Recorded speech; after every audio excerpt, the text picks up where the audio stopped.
Hey, friends. Hope you're having a good morning wherever you are. Hope you have your coffee ready like I have it here. And man, it's hot out here in Boulder, Colorado today. And my dog Tommy's already lying on the patio out there as if it's the middle of the afternoon. But I'm glad you're here. Today, I want to introduce something new. I teach a class that I call Writing the Heart.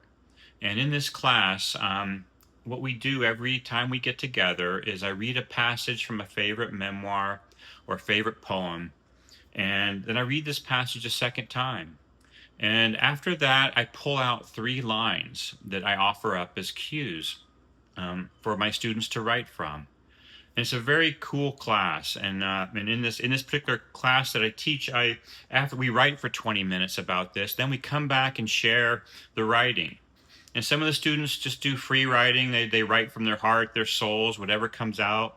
Others manage to tell stories that are important and meaningful in their lives that have just emerged from the words that I've read out loud. And now I want to offer that to you.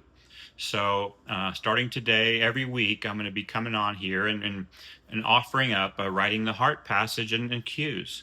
So today, I'm starting with a poem, and it's one of my favorite poems. About a year ago, I officiated a wedding and some dear friends, and this poem was sort of the centerpiece of that wedding. And I want to read it here today. And one of the great things about good writing is it's there's always something more to dig into. And every time I read this poem, I see something subtle, something new, something that feeds my soul and my heart. So here goes. It's called The Well, and it's by David White. Be thankful now for having arrived, for the sense of having drunk from a well, for remembering the long drought that preceded your arrival and the years walking in a desert landscape of surfaces, looking for a spring hidden from you so long that even wanting to find it now had gone from your mind until you only remembered the hard pilgrimage that brought you here. The thirst that caught in your throat, the taste of a world just missed, and the dry throat that came from a love you remembered but had never fully wanted for yourself. Until finally, after years making the long trek to get here, it was as if your whole achievement had become nothing but thirst itself. But the miracle had come simply from allowing yourself to know that you had found it. That this time, someone walking out into the clear air from far inside you had decided not to walk past it anymore. The miracle had come from the roadside, come at the roadside, and the kneeling to drink, and the prayer you said, and the tears you shed, and the memory you held, and the realization that in this silence you no longer had to keep your eyes and ears averted from the place that could save you. That you had been given the strength to let go of the thirsty, dust laden pilgrim self that brought you here, walking with her bent back, her bowed head, and her careful explanations.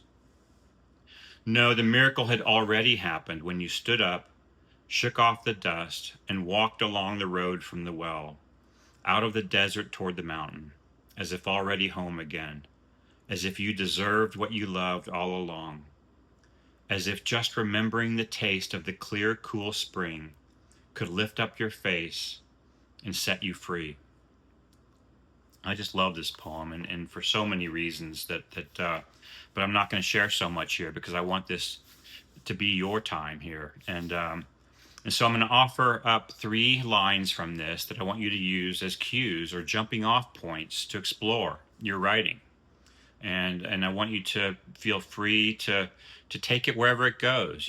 These are his words, but you're gonna use them to go deep inside yourself or outside into your external world, wherever it takes you. You have permission to go anywhere you want to go.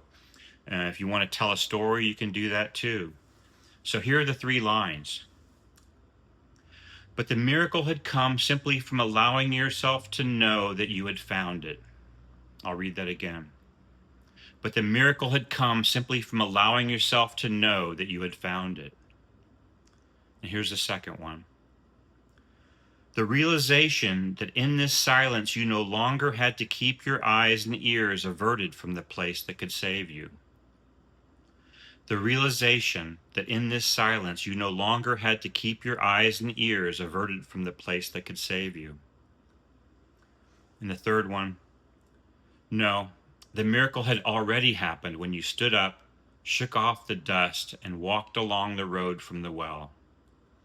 No, the miracle had already happened when you stood up, shook off the dust, and walked along the road from the well. So I hope you find something inspiring in those lines, and just again give yourself full permission to take it wherever it goes, and whether it's hard places or joyful places or bittersweet places, that feeling of it all. So I'll just stop talking here, and I want you to get going, and I'm going to continue with my morning here. So happy writing, and I'll see you next time.